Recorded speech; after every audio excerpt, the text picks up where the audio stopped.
നല്ല ഒറിജിനൽ ചന്ദനമാ, ഒരു കലർപ്പൂല. ഫോറിൻ മാർക്കറ്റിന്റെ വില കേട്ടാൽ കമ്മത്ത് ഞെട്ടും. ഇതൊരു സാമ്പിൾ മാത്രമാ. ഇതുപോലൊരു 100 എണ്ണം കമ്മത്തിന്റെ സമ്മതം കാത്ത് ഗോഡൌണിലിരിക്കുക.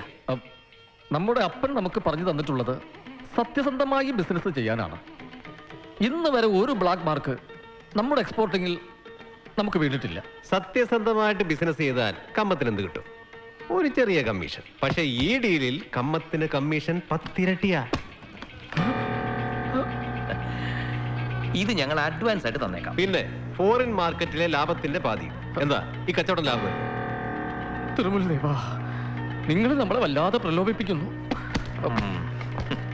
പണം നമുക്കൊരു വീക്ക്നെസ് ആണ്. പണം കമ്മത്തിന് മാത്രമല്ല, ഞങ്ങളുടെയും വീക്ക്നെസ്. അതിനല്ലേ ഈ കളിയൊക്കെ.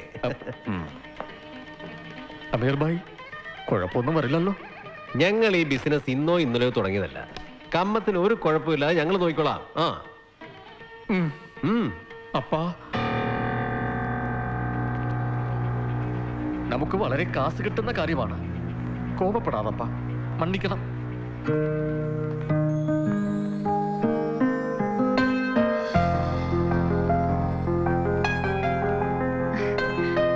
മക്കളെ സ്കൂളിൽ വിട്ടു. ഇവിടെ അന്ന് വിഷ്ണുവിന് തന്നെ വന്നപ്പോ രക്ഷിച്ചത് ഇദ്ദേഹമാ. ആണോ? വളരെ ഉപകാരം. ഇതെന്റെ ചിത്തി. വീട്ടിലേക്ക് വിളിച്ചിട്ടുണ്ട്. വരണം കേട്ടോ. ചിത്തപ്പ വെയിറ്റ് ചെയ്യാ. ഇന്നൊരു മ്യൂസിക് ഡയറക്ടറിനെ കാണാന്ന് പറഞ്ഞിട്ടുണ്ട്. ശരി.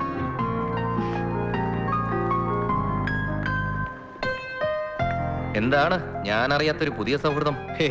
ഉസ്താദിന്റെ വീട്ടിൽ വെച്ച് പരിചയപ്പെട്ടതാ. നല്ല അടക്കം ഒതുക്കമുള്ള കുട്ടി, പാട്ടുകാരിയാ.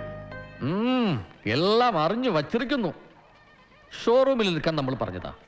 നല്ല ശമ്പളം കൊടുക്കാന്നും പറഞ്ഞു. സമ്മതിച്ചില്ല. സിനിമയിൽ പാട്ട് പാടാനാ മോഹം.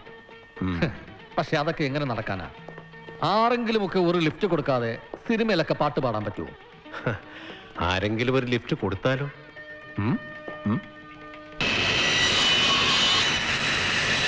എടാ, നമ്മൾ പല സ്ത്രീകളെയും കണ്ടിട്ടുണ്ട്. ബിസിനസിന്റെ വളർച്ചയ്ക്ക് അവരെ വെച്ച് നമ്മൾ കളിച്ചിട്ടുമുണ്ട്. ഈ പ്രേമമെന്നും വിവാഹം എന്നുള്ള വാക്കുകൾ അന്ന് നീ പറഞ്ഞിട്ടില്ല. പിന്നെ എന്റെ ബിസിനസ്സിൽ നിന്നെ പാർട്ട്ണറാക്കുമ്പോൾ നമ്മൾ തമ്മിലൊരു കരാറുണ്ടായിരുന്നു. ഇത്തരം സെന്റിമെന്റ്സ് ഒന്നും അതിനിടയിൽ കടന്നു വരില്ലെന്ന്. ഞാനതിപ്പോഴും പാലിക്കുന്നു. അവൾ എന്റേതാണെന്നൊരു ഉൾവിളി. ദേ, നീ വെറുതെ തമാശ പറയല്ലേ. ഇതൊക്കെ വലിയ പൊല്ലാപ്പാവുന്ന കാര്യങ്ങളാ. ഒന്നാമത് അവളൊരു അന്യമതക്കാരി. പോരാത്തിന് അവൾക്ക് നിന്നോട് പ്രേമമൊന്നുമില്ലല്ലോ. എടാ, കാട്ടിലെ ചന്ദന മരങ്ങൾക്ക് നമ്മോട് പ്രേമം ഉണ്ടായിട്ടാണ്. നമുക്ക് ഇഷ്ടപ്പെടുന്നു, നമ്മൾ മുറിക്കുന്നു.